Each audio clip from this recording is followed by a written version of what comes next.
Selamat pagi dan salam sejahtera. Berjumpa lagi kita dalam Sejahtera Asia bersama dengan saya Jonathan Ding dan Cantik. Hari Jumaat 19 Mac 2021. Salam Jumaat kami ucapkan kepada anda dan selamat pagi. Seperti biasa kita bersiaran langsung di TVS, saluran 122 Astro dan juga My Freeview.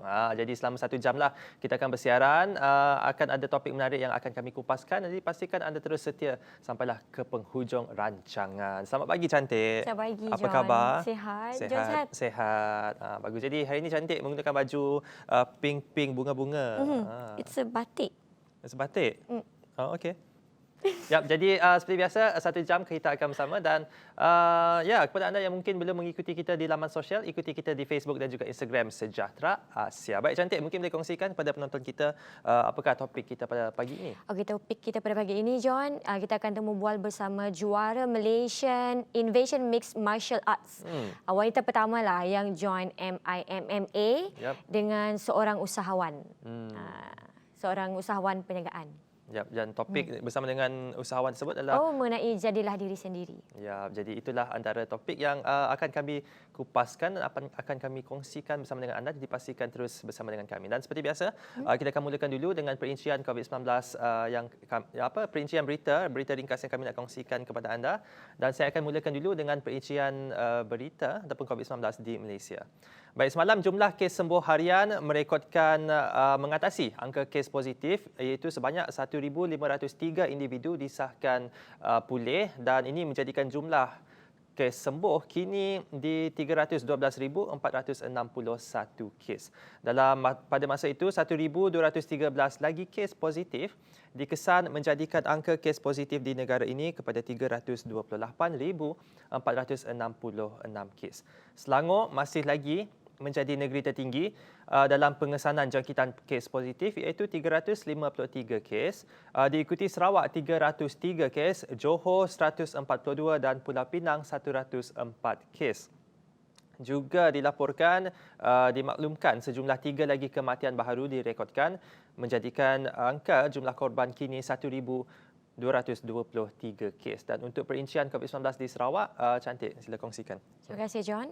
Dan saya akan mulakan perincian COVID-19 di Sarawak. 303 kes baharu yang dikesan di daerah Serian, 101 kes, Bintulu 57 kes, Sibu 47 kes, Miri 27, Meradong 13, Kapit 10, Julau 9, Kuching dan Serikay masing-masing 8 kes, Suiaman 6 kes, Tanjung Manis 5, Bukit Mambung 4, Sebauh 2 kes, Bau, Belaga, Kanowit, Semarahan, Selangau dan Subis masing-masing mencatat 1 kes setiap daerah dan ini menjadikan jumlah keseluruhan meningkat kepada 13,413 kes. Dan duka cita juga dimaklumkan semalam terdapat 1 kes melibatkan kematian dan juga menjadikan jumlah kematian meningkat kepada 95 orang yang merupakan kes ke-8,033. Dan untuk status COVID-19 yang masih aktif pula, semalam terdapat 206 kes baharu yang telah pun pulih dan dibenarkan discharge dari hospital-hospital di Sarawak.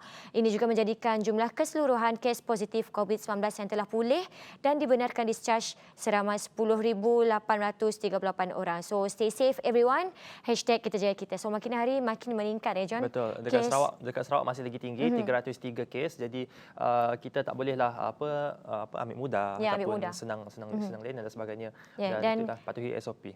Dan untuk perincian berita yang seterusnya mengenai Datuk Lim, Menteri Muda Perancangan Bandar Pentadbiran Tanah dan Alam Sekitar Sarawak yang juga merangkap Adun Kuala Rajang telah menyumbang personal protection equipment PPE kepada Jawatan Kuasa Pengurusan Bencana Bahagian Serikay. Dan PPE tersebut terdiri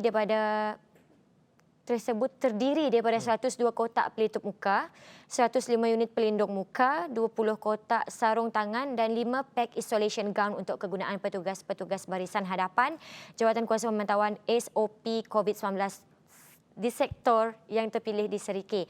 Dan sumbangan tersebut disampaikan oleh Wakil Datuk Len Baijuri Jauji kepada Timbalan Residen bahagian Serikay, Abang Muhammad Porkan, Abang Budiman pada Khamis.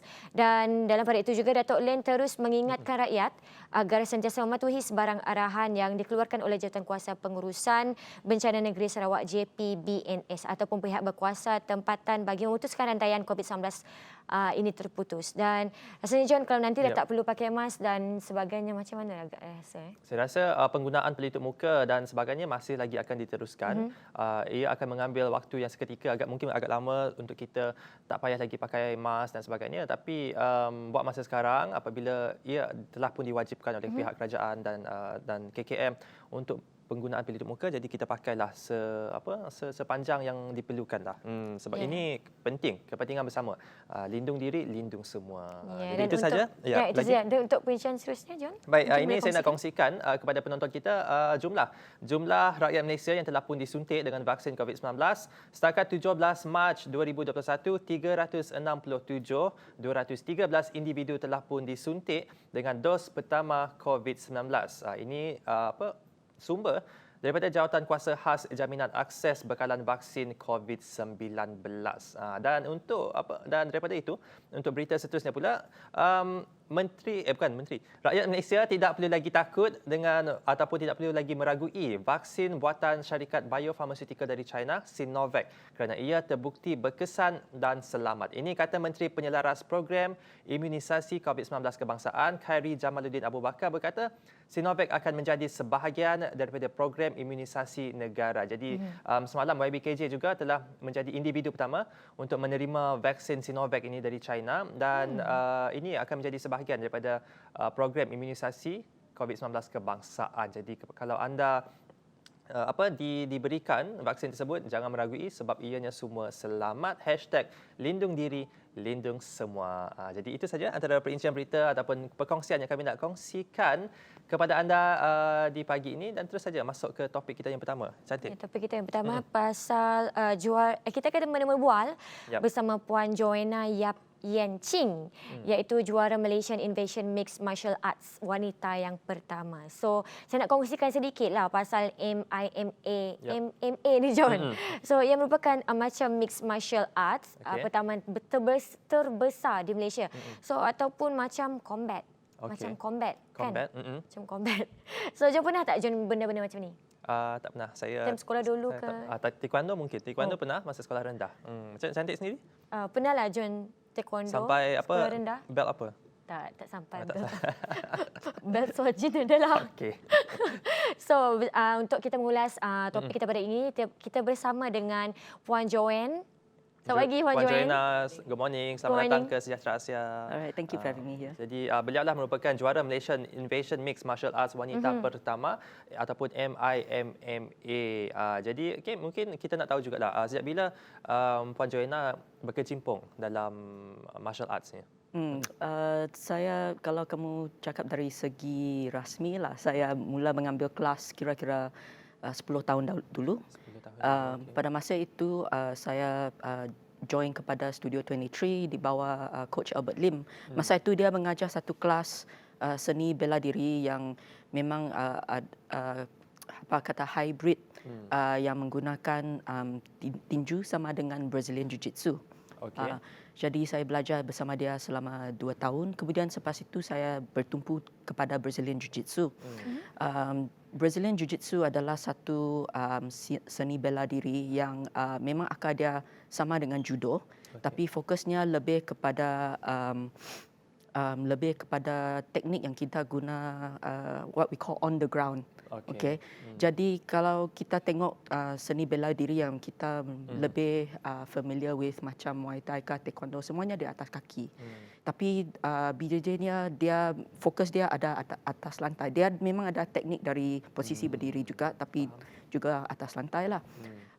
Jadi saya sudah belajar BJJ boleh dikatakan 8 hingga 10 tahun lah, tapi saya tidak. Tapi have said my journey is not consistent. Ada masanya saya memang dapat pergi untuk lebih kelas, and then sometimes bila ada work kah, obligation lain lah, not that one. Itu disebabkan oleh komitmen yang lain lah. Tapi dari segi latihan pula, kita tahu macam berapa kerap latih, seminggu berapa kali, apa yang dilakukan, mungkin boleh kongsikan.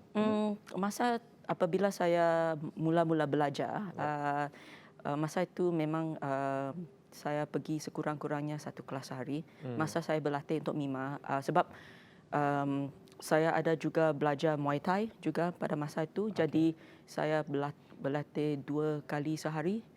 Jadi satu kali dalam waktu pagi, kemudian waktu malam selepas kerja berlatih lagi lah. Tapi sekarang disebabkan kamu tahu itu Yalah, COVID, COVID. Pandemik COVID. dan disebabkan juga BJJ dia adalah apa yang kita kata close contact sport. Jadi kalau mengikut SOP kita kena berjaga-jaga sikit lah.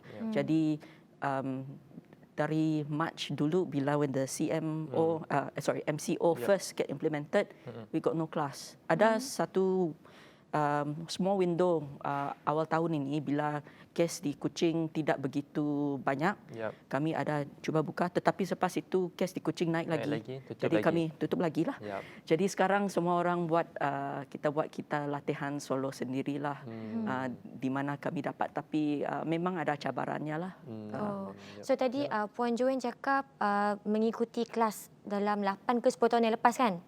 So difahamkan Puan join martial arts ni dalam umur yang agak lewat. Yes. Dalam umur berapa Kira-kira 30, roughly around there lah. Sebab tahun ini saya akan berusia 42. Jadi saya mula belajar secara formal about in my 30s lah. Jadi itu memang lewat kalau kamu kata kamu dapat masuk pertandingan yang macam MIMA, sebab MIMA dia terbuka kepada seluruh Malaysia dan kebanyakan peserta yang menyertainya adalah orang yang memang lingkungan umur mereka dari 18 sampai di bawah 30. Jadi bagi saya agak lewat lah. Agak lewat. Kalau diberi peluang untuk memula lagi awal, adakah akan? Definitely. Saya pernah terfikir kenapa adakah sebab I cannot have any regrets now, kan? Memang sebab minat saya ni, kalau kamu minat sesuatu, kamu memang akan ingin, kalaulah saya ada belajar dari awal sekali. Tapi saya kena fikir juga, jika saya tidak berada dalam posisi itu pada masa itu, adakah peluang ini akan terbuka kepada saya? You know, so saya tidak boleh kata I wish things were different. I cannot. I can only accept it and say that, you know, I appreciate apa peluang yang telah datang kepada saya, and I will try to make the best of it lah. Jadi, mungkin kita nak tahu juga apakah pembakar semangat, like what do you look up to make you reach until you win the MIMA ni? What is actually behind? Mesti ada seseorang ataupun something. Motivasi saya ada two main things. Satu adalah sebab saya mahu pada masa itu bila saya join MIMA, saya telah belajar seni bela diri lebih kurang 4-5 tahun. Jadi saya percaya kalau kamu mahu tahu bagaimana how effective a martial art is, you have to apply in a situation di mana kamu menghadapi rintangan ataupun tentangan daripada orang lain, dan mesti ada tekanan. Sebab kamu mungkin ada semua pengetahuan itu, tapi bila kamu menghadapi tekanan, I guarantee you, kalau kamu tidak train, masa kamu ada tekanan, everything, semua ke laut dah. Jadi itu salah satu sebab. Yang sebab kedua adalah sebab saya percaya bila kamu masuk pertandingan, itu adalah cara yang tercepat kamu akan pelajari di mana kelemahan kamu. Untuk improve diri sendiri secepat mungkin. Sebab akibat jika saya tidak mahu panggil dia kegagalan lah, tapi jika kamu tidak melakukan persediaan sebelum kamu masuk pertandingan mixed martial art, kan, konsekuennya boleh menjadi agak teruk lah. Sebab kalau kamu tidak tahu bagaimana hendak mempertahankan diri ataupun mengawal orang lain, pesaing kamu, kamu mungkin dapat berisiko dia agak tinggi. Kamu mungkin akan dapat injury lah. Jadi konsekuennya kalau kamu tidak belajar betul-betul, kamu kena tahu teknik yang betul dan sebagainya untuk sebab ini sukan melibatkan dia macam dia agak lasak, dia macam agak lasak. Dan senang untuk prone to injury kalau tidak dilakukan dengan betul. Yes and no. Because kalau kita cakap MMA kan, memang salah satu objektifnya secara menyeluruh adalah pesaing kamu, dia akan cuba mencederakan kamu. Sebab dia mau dua perkara. Either you surrender, that means you give up, Kalah. okay, or you lose on points, ataupun kamu I would say KO. KO is either through strikes, mungkin kamu kena tembok kah, kena sepak, you unconscious, ataupun orang dia choke you unconscious. Saya tahu ini mungkin bunyinya agak menakutkan, tapi tidak juga. Ya. Kalau dilakukan dengan teknik yang betul, saya pasti ia sebenarnya selamat. Dan selamat ke tidak? Tidak. Tidak. Tidak selamat. Di bawah peraturan Okey. MMA, memang peraturan dia untuk supaya pertandingan dapat dilaksanakan dalam keadaan di mana keselamatan pesaing dia dijaga. Tapi salah satu peraturannya adalah untuk kamu buat pesaing kamu surrender. Ya, betul. Jadi dengan apa-apa cara pun dalam within the confines of the rules. So you have to remember, bila kamu masuk itu cage, itu pintu dia tutup, dia akan cuba, pesaing kamu memang objektifnya akan cuba mengawal kamu, itu senario terbaik. Ataupun dia akan menggunakan cara lain untuk mengalahkan kamu, iaitu dia cuba tumbuk kamu, ataupun dia mau choke you unconscious lah. Yalah, motifnya saja untuk menang lah sebenarnya. Sebab kalau dua orang masuk gelanggang, memang satu kena menang, satu kena kalah.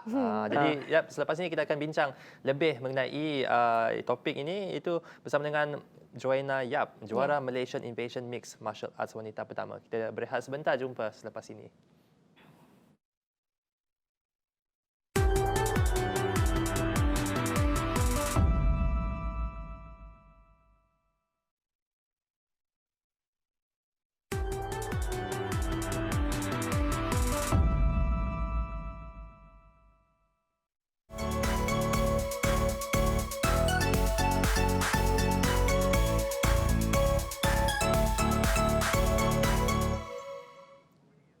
Kembali bersama saya Cantik dan Jonathan Ding. So, kembali dengan topik kita pada hari ini, kita akan menemubual Joanna pasal Mima.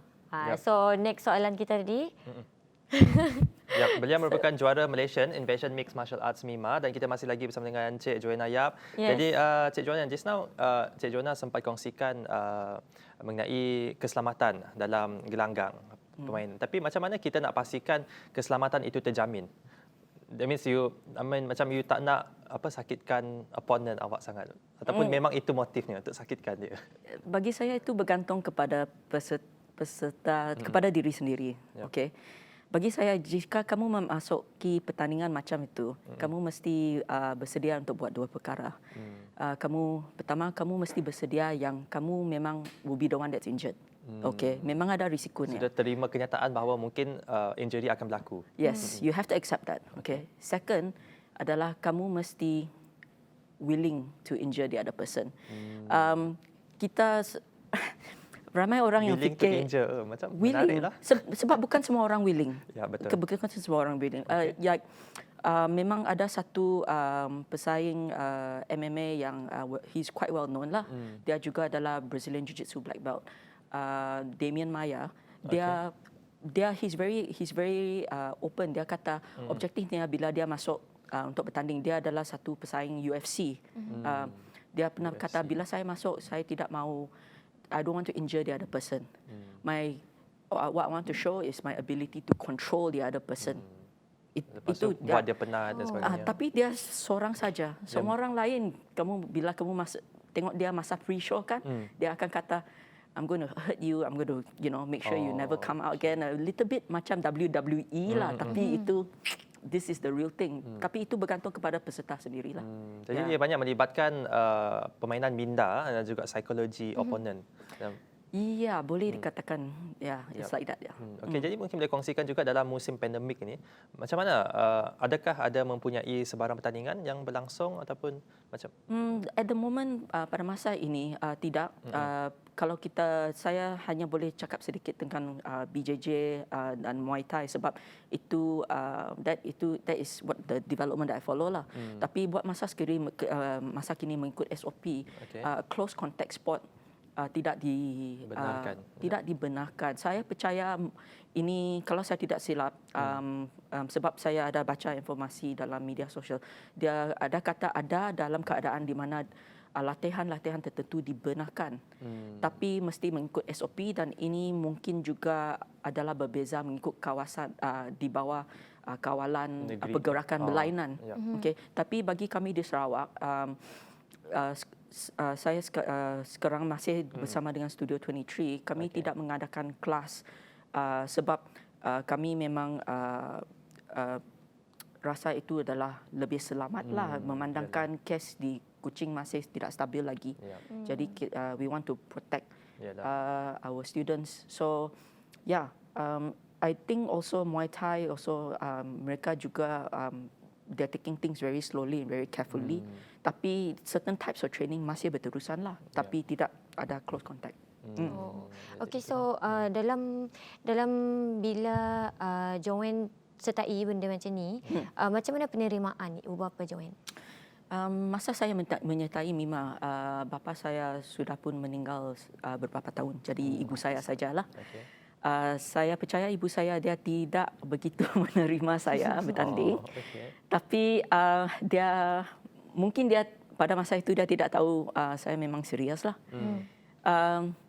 Tapi sampai satu tahap dia tidak boleh she cannot keep silent anymore lah. Jadi satu hari dia bercakap dengan saya, kamu sudah dewasa lah. Saya percaya kamu perlu tahu apa yang kamu perlu buat. saya tidak tahu apa niat dia lah. Mungkin dia ingat bila dia cakap macam tu dia ingat dia nak buat reverse psychology tu. Mungkinlah. Tapi tidak berjaya. Tidak berjaya. Sebab masa itu saya ada keyakinan sudahlah yang apa yang saya belajar daripada selama itu beberapa tahun yang saya sudah berlatih. Saya ada percaya yang saya ada pengetahuan di mana saya dapat I can stay safe in the situation. Dan kemudian saya pula I had the support of my coaches and my teammates juga. Itu memang sangat penting. Okay. Kalau kamu buat walaupun orang yang masuk untuk bertanding itu adalah satu orang, tapi dia tidak dapat sampai tahap itu kalau dia tidak ada sokongan orang di sekelilingnya. Jadi ibu saya dapat rasa dia memang risaulah.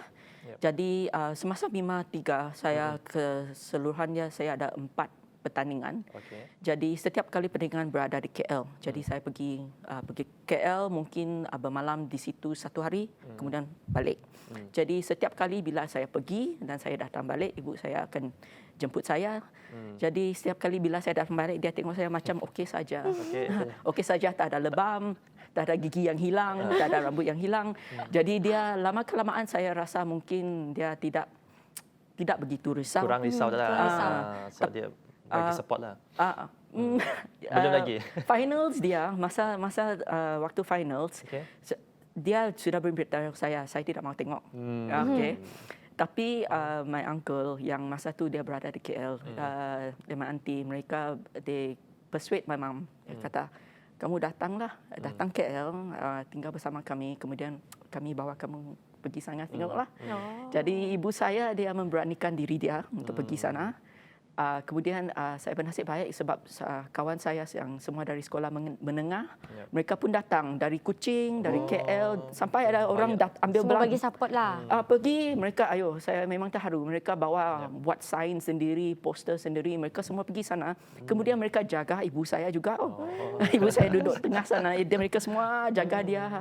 Jadi saya memang terharulah. Saya ada sokongan dari sini, dari itu, bukan saja dari my team, tapi dari kawan-kawan saya. Dan saya rasa ibu saya paling gembira malam itu. Saya tidak cedera dan kemudian lagi gembira saya dapat menanglah. Wow. Jadi kita nak tahu lebih mengenai pertandingan tersebut. Malaysian Invasion Mixed Martial Arts juara. Mungkin kita nak tahu macam mana persediaan untuk pertandingan ini sehingga menjadi juara. How hard do you train? How often? Seperti yang saya kata tadi, saya memang masa saya bersedia untuk pertandingan ini, saya train 2 kali sehari. Tapi itu saya rasa minimum. How you train preparing for competition shouldn't be that much different from when you're not in competition. Tapi apa yang berbeza adalah apa fokus kamu. Okay, so definitely bergantung pada at the stage Mima was, you have to be already at a certain level already. Otherwise, kalau kamu masuk, kamu tidak at that level, memang cepat kamu akan tersingkir. Adakah kemenangan ini dijangka oleh Joanna sendiri? Bagi saya, boleh dikatakan tidak. Tapi yang peliknya, saya memang ada keyakinan yang saya akan menang. Tapi saya, it's very different from saying that you know it. Because bila bagi saya, kalau kamu masuk pertandingan, kamu tidak boleh masuk dengan fikiran kamu akan you will lose. Betul. Kalau kamu masuk macam tu, memang beginning you lose already. So you kena mindset cakap, okay, I'm going to win this thing. I want to win. Tidak kira apa-apa yang kamu hadapi. Mungkin kamu sakit sebelum pertandingan ataupun ada perkara yang lain yang sekeliling berlaku, kamu tidak boleh, you cannot give in to it. You have to tell you have to believe. Even just for that let me see, 15 minutes that you're fighting, you have to believe you're going to win. Boleh tak ceritakan sedikit pencapaian Joanne setakat ini? Jadi masa saya masuk itu Mima, kalau you talk about MMA, itu kali pertama saya bertanding MMA. Jadi kali pertama saya masuk Mima Cage, itu kali perlawanan MMA saya yang pertama. Jadi rekod saya setakat ini MMA adalah 4 kemenangan, 1 kalahan. Muay Thai adalah satu perlawanan. Kalau BJJ, sebab cara pertandingan BJJ dibuat, kita bertanding mengikut kategori dan berapa perlawanan yang kita ada. Kategori tu dikategorikan dari macam mana? Dari umur ke ataupun dari berat? Mengikut berat. Bergantung juga sebab kalau tidak, biasanya kalau di Malaysia dan di banyak a lot of the regional competitions kan, sebab pesaing wanita tidak begitu banyak. Jadi biasanya mereka tidak membuka kategori mengikut usia. Memang ada usia. Ada usia, berat dan Tinggi kadang-kadang? tidak. Tinggi tidak? Tidak. The color your belt. Okay. So if you talk about BJJ number of matches, saya tidak pasti. Tapi yang paling for me lah, I think the biggest competition I won at adalah satu pertandingan yang dipanggil Pan Asians. Dia selalu diadakan di Manila. Jadi masa saya masih white belt, saya ada pergi sana dengan with my coach and some of my teammates, dan saya berjaya meraih pingat gangsa dalam kategori nogi. Jadi pertandingan itu they attract competitors from all over Asia. Biasanya is one of the biggest. That is why saya percaya, kalau saya tidak silap, tahun itu bila saya pergi, keseluruhannya wanita, lelaki dan all the categories, 300 peserta lebih. Ramai. Ramai. Jadi atas itulah tahniah kita ucapkan tahniah. atas kejayaan dan kemenangan yang dilalui oleh Cik Joanna Yap, dan kita nak ucap terima kasih juga kerana sudi bersama dengan kami. Okey, mungkin satu soalan yang bukan satu soalan lah, satu nasihat yang mungkin pendek, yang short one, we don't have much time. Mungkin kepada penonton yang mungkin minat untuk menyertai MMA ni, apa nasihat Joanna kepada mereka? Bagi saya, yang pertama, cari tempat yang bagus untuk kamu berlatih. Saya rasa ini memang sangat penting, terutamanya untuk pihak wanita. Sebab bila kamu berlatih, you will make yourself vulnerable. Sebab dia bukan saja sukan yang it doesn't affect you just physically, but it affect you mentally as well. So find a place di mana pelatih dia dan your teammates, they have your best interest at heart. Okay, that's one. The second thing is this. Jangan risau kalau kamu rasa kamu ni serba kekurangan. Kamu mungkin rasa kamu tidak cukup kuat, tidak cukup besar, tidak cukup berbakat. Saya memang semua itu. Saya tidak berbakat langsung. Saya tidak ada kelebihan fizikal. Yang saya ada saja ialah saya degil. Keinginan. Saya degil. Degil. Okay. Degil. Kedegilan itu memang penting. Sebab ada satu, there's one saying, you cannot teach hard. Okay. Ada orang dia dengar itu, dia akan rasa disappointed sebab dia kata memang hati saya kecil. Saya berminat tapi saya tidak akan berjaya kalau saya buat. Tapi saya nak kata, kamu perlu ingat, heart itu you can grow it. So your heart might be small now. Tapi if you are in the right environment, your heart will grow. Macam like a plant lah, macam tumbuhan. Jadi kalau minat kamu memang sana, jangan risau, cari tempat yang bagus di mana kamu dapat tumbuh. Alright, terima Ya, kasih. Itulah terima tadi kasih. pesanan daripada juara Malaysian Invention Mixed Martial Arts wanita pertama, Cik Joanna Yap Yenching. Terima kasih sekali lagi kerana sudi Terima berkongsi. kasih, Cik Joanne. Ya, terima kasih. Ya. Jadi itu saja kita bersama dengan Cik Joanna tadi. Kita akan berehat sebentar, selepas ini kita akan kembali lagi bersama dengan tetamu kita yang seterusnya. Terus bersama dengan kami di Sejahtera Asia.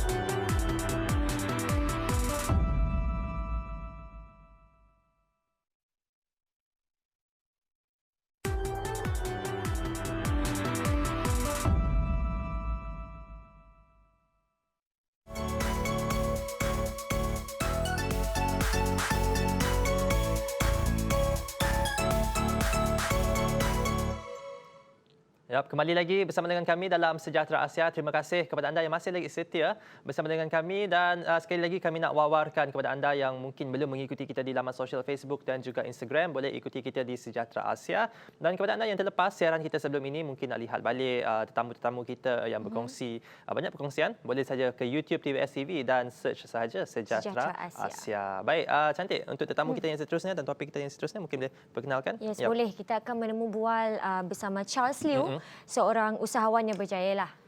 Dengan topik dia jadilah diri sendiri. Jadilah diri sendiri. Diri anda sendiri. Ya. Dan saya ulaskan sedikit pasal topik kita pada pagi ini. Sekarang ni kan macam-macam perniagaan, John. Betul. Macam guna apa cakap online lah Online sekarang. boleh. And semua boleh menyertai perniagaan seperti ini. So apa John? Yep, jadi itulah dengan usaha dan keinginan anda boleh melakukan ataupun memulakan perniagaan. Kalau macam apa yang dikongsi oleh Charles sebelum ini, kalau anda lapar, kalau anda ada hunger untuk mencapai sesuatu, pergi saja. Jadi untuk itu, selamat datang kembali Charles Liu ke Sejahtera Asia. Apa khabar? Thank you for having me. Thank you. Selamat pagi. Apa khabar? Sihat? Sehat. Dah makan dah pagi tadi? Sempat? Belum lagi. Tak apa, lepas ni kita pergi makan. Ya. Jadi okey, mungkin Charles, topik kita pada pagi ini adalah jadilah diri anda sendiri. Kenapa jadi diri sendiri ini penting untuk sesuatu perniagaan? Mungkin boleh kongsikan. Yeah. Jadi diri sendiri penting because a lot of people they start their business, they try to brand their business a certain way. They see that John is doing the business in that way. I want to do it in that way. But the truth is, in every business, your business eventually, lastly, after a few years, your business will always become you. It will always reflect you, because your business can never grow beyond yourself.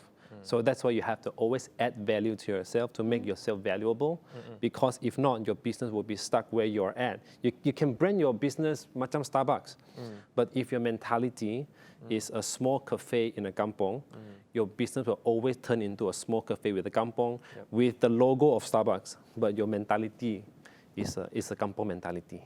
Jadi adakah itu nasihat yang Encik Charles nak bagi kepada mungkin kepada individu yang ingin memulakan perniagaan? Absolutely. You would have to be yourself 100%. So here's the thing. If you want to be yourself 100%, ask yourself, am I good enough? Right? The answer must always be no, I'm not good enough. Even when you think you have made it, I ask myself every day, am I good enough? No, I'm not good enough. Because when you're not good enough, you will try to be good enough. You will read more, you will watch more, you will see more, you will think more, you will smell more, you will taste more every single day. To be better every day. Absolutely, absolutely. Dan juga kita tahu Encik Charles merupakan pengasas Shine Pharmacy, sebuah farmasi yang saya rasa dah makin berkembang di Kuching ni terutamanya. Adakah background, your educational background, are you a pharmacist? No, I'm a lawyer. Okay. Jadi macam mana mungkin boleh kongsikan transisi daripada seorang yang belajar law dan menjadi seorang perniagaan farmasi? Pengasas farmasi. Yes. Very long story. Very long story, but I'll cut it short. Okay. I come from a very family yang sederhana. We don't have a lot of money. I remember my parents spent all of their life savings to send me to study in Australia, and then money ran out. So at that time, I was very pressured. I was crying for money because if I did not find money at the time, I would have to come back to Malaysia. So I was in that position. I asked myself, why is that? Why do I why am I in this position? But my friends are all very senang, drive big cars in Australia, and I am just crying and wanting my. So I was trying to think, how can I break out from this environment, right? So I love marketing, I love branding. So I told myself, you know what? Because I love marketing, I love branding, I studied marketing, studied branding on my side, on my spare time. And after working as a lawyer in Sydney for 4 years, I decided to come home to try, because I will always have the fallback to become a lawyer. I can always go back to become a lawyer. So just try. Yeah. But adakah itu minat Encik Charles untuk ada sebuah farmasi? Yes, because because I cannot just do marketing. Yep. I need to market something, right? So I needed to look at the market and look at the different industry and think which industry in Sarawak needs change, which industry in Sarawak needs improvement, and the clearest is the pharmacy business, because at that time everything is about money. You go into a pharmacy, they want to sell you medicines instead of wanting you to get better. Yes, selling medicines will get you better, but that starting point needs to be, we want to help you get better, not we want to sell you medicine. Those are two very different things. Yeah. Then maybe from someone who does not know anything about the pharmaceutical industry, where did you learn, or where do you get the knowledge of which medicine to buy? The truth is, where to get your supplies? I don't know. Like if you come to me and say, I've got this condition, I don't know what to give you. And I don't want to know. You know why? Because I'm in the business of making lives better. But my pharmacists, right, I have a lot of pharmacists, I have a lot of dietitians, I have physiotherapists in the pharmacy. They are the professionals, right? I've always told them, I said, if I know about medicines, it's not good for you. You know why? Then I will just stand there every day and see whether you give the right advice. I'm here to tell you that you are here to change lives. That's all they need to know from me. And they go out and apply their knowledge to that philosophy of wanting to make lives better in Sarawak. Because Alibaba, the founder of Alibaba, Jack Ma, he said he knows nothing about computers. He said his engineers would always give him an app to try. If he thinks it's easy to use, then it's easy to use. If he knows about engineering, he will just stand behind all of the engineers and say, do this, do that, do this, do that. And that will actually make them do worse instead of do better. Okay, so it's the person behind it hiring experts. Absolutely. Hiring professionals, right? Yeah, so hire people better than you. Yep. Jadi itu antara perkongsian. Kita akan berehat sebentar bersama dengan Charles Liew. Selepas ini kembali lagi teruskan kesetiaan anda dalam Sejahtera Asia.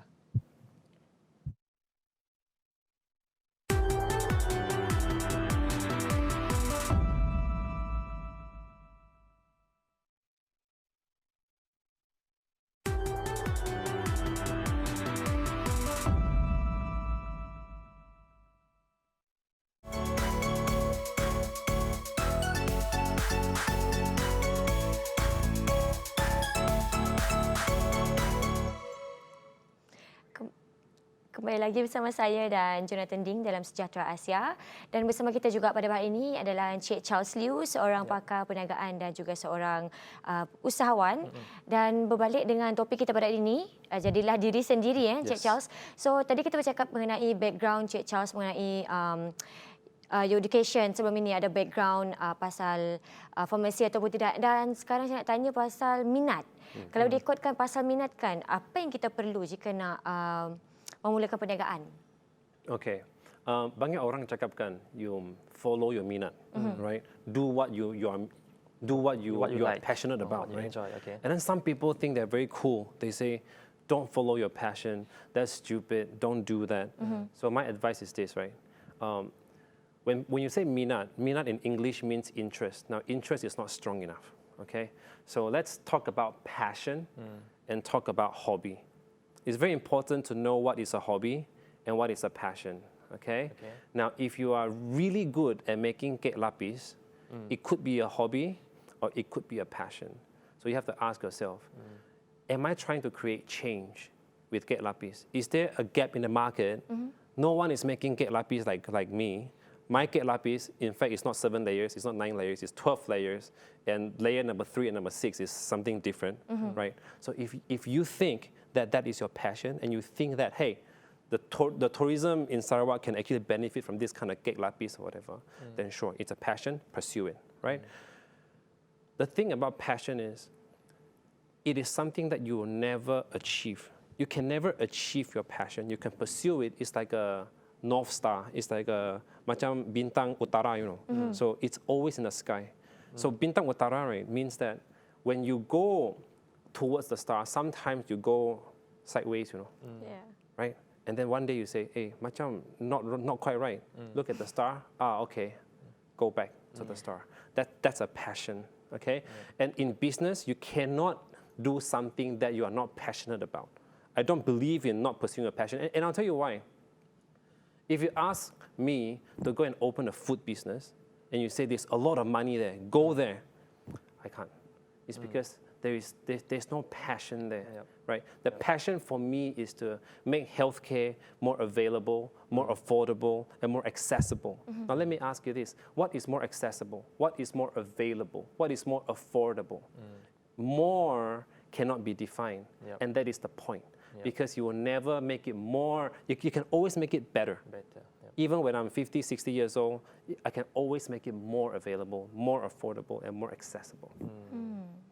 So itulah kepentingan ada perbezaan antara hobi dan passion kalau nak memulakan satu perniagaan. Jadi apa pendapat Encik Charles mengenai ada orang yang memulakan perniagaan mengikut minat mereka, tapi gagal di hujungnya?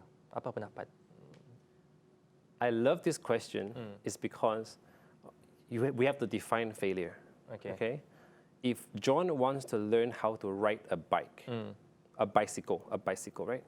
So you try to ride the bicycle. If you fall down, would you get up and try again? Of course, you know why? Because you want to learn and know how to ride the bicycle.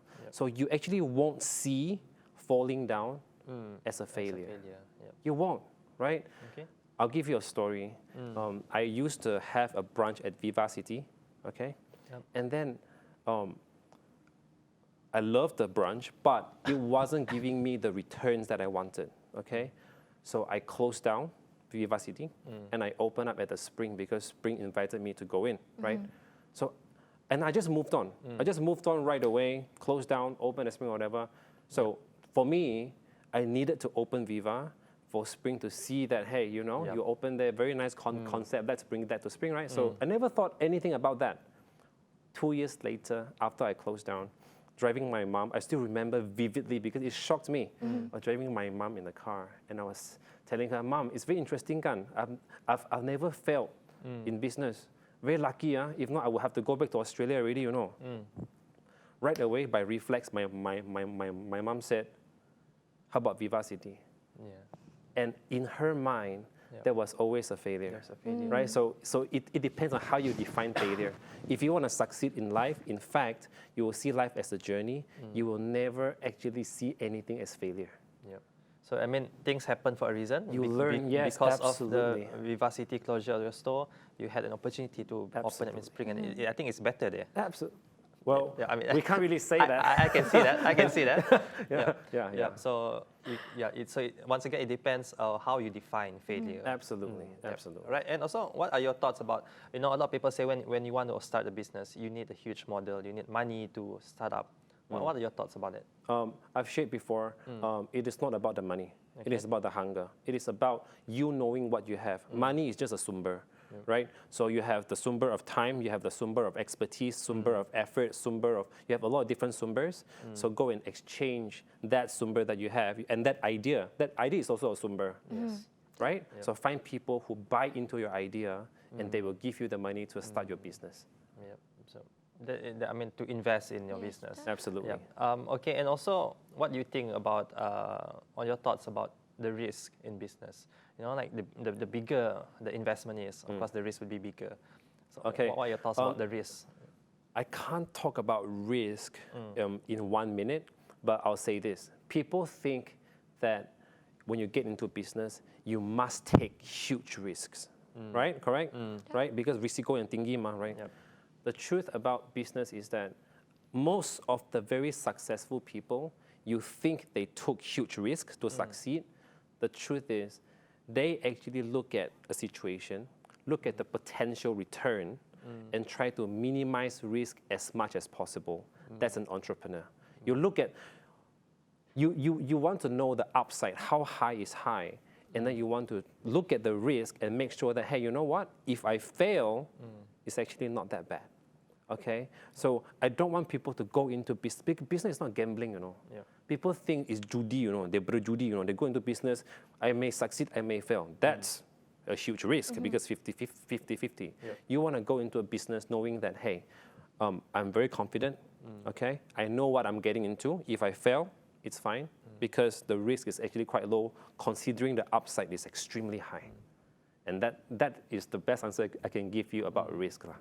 Ya. Wow.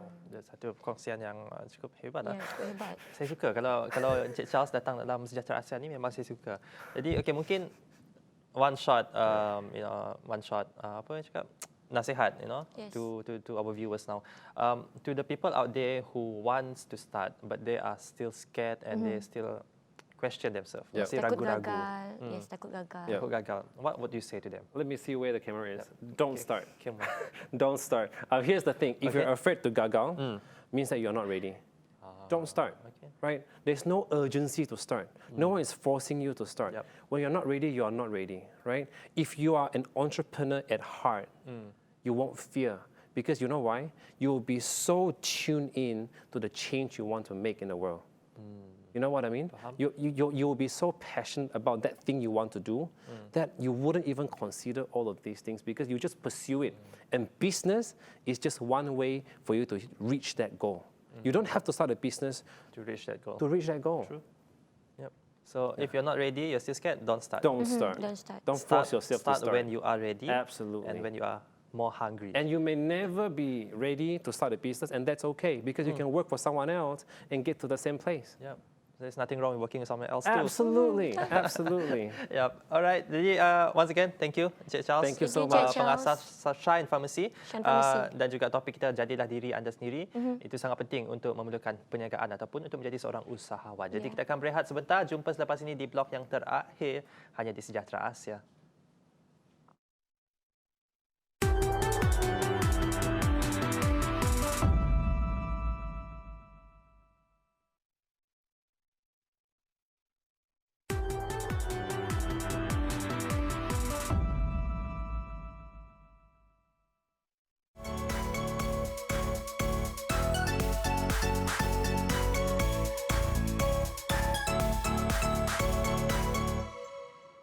Ya, kembali lagi bersama dengan kami, Jonathan Ding dan juga Cantik di blok yang terakhir di Sejahtera Asia ni. Terima kasih kami ucapkan kepada anda yang sampailah ke penghujung rancangan ini. Jadi Cantik, pada pagi ini tadi kita dah pun bincang dua topik. Yang pertama tadi bersama dengan juara Malaysian Mima, wanita pertama. Yang kedua adalah seorang pengusaha dan juga pengasas Shine Pharmacy, Charles Liu. Mungkin daripada pembincangan kita yang pertama tadi, apa yang Cantik dapat? Okey, apa yang Cantik dapat adalah kalau nak join seperti Mima ni, jangan putus asa lah. Jangan putus asa, and then cari tempat latihan di mana kita boleh belajar macam mana nak apa orang cakap, John? Diterima oleh tim dekat tempat kita latihan tu. Itu juga, dan cara kita nak mempertahankan diri ni, carilah tempat yang sesuai dan betul lah supaya nanti tak, kadang-kadang benda macam ni boleh ganggu minda. Macam betul. Kadang-kadang kalau John pernah tengok lah, bukan Shaolin Soccer, satu lagi apa tu? Okey, apapun, adakah Cantik akan menyertai ataupun akan sign mungkin akan menyertai lah untuk seni pertahan diri. Yep. And John mungkin akan join juga kot. Saya rasa tak. Saya rasa saya tak boleh buat benda. Biarlah saya main sukan yang lain seperti mungkin golf, tenis. Dan okey, jadi itulah, terima kasih juga kita ucapkan kepada tetamu kita yang pertama tadi, Cik Joanna Yap, iaitu juara Malaysian Invention Mixed Martial Arts Mima Wanita Pertama. Dan untuk topik yang kedua pula, kita bersama dengan saudara Charles Liu, pengasas Shine Pharmacy, dan topiknya adalah jadilah diri anda sendiri. Jadi saya sukalah apabila Charles datang ke Sejahtera Asia, sebab apa yang beliau kongsikan adalah something yang mungkin tidak, mungkin ia berguna, memang memang berguna untuk perniagaan, tetapi kalau anda bukan seorang peniaga, bukan seorang usahawan, ia juga berguna untuk kehidupan kita. Betul. Kadang-kadang apa yang dia cuba nak sampaikan, kita tak pernah terfikir. Yap, Tak betul. pernah terfikir dalam otak. Macam lapar, kena lapar. betul. Dan hari ni tadi, apa John? Hari ini dikongsi banyaklah mengenai minat, mengenai hobi, adakah perlu minat sesuatu untuk memulakan perniagaan dan sebagainya. Sebenarnya tak perlu, asalkan anda passion, you are passionate about it and you are hungry, and hunger tu untuk memuaskan kelaparan anda tu untuk mencari kejayaan yang lebih. Jadi itu saja antara topik ataupun perkongsian yang kami bawakan kepada anda di Sejahtera Asia di pagi ini. Terima kasih kami ucapkan kepada anda. Jadi sampai di sini saja. Esok pula jangan lupa temu janji 7.30 pagi bersama dengan Cantik dan juga Wan Alif. Wan Alif, ya. Jadi esok jumpa lagi Cantik dan Wan Alif di Sejahtera Asia esok. Jadi sampai di sini saja. Saya Jonathan Ding. Dan saya Cantik. Kita jumpa lagi di masa yang akan datang hanya dalam Sejahtera Asia. Daripada inspirasi, kami cetuskan inovasi. Jumpa lagi. Bye. Bye. Jaga diri.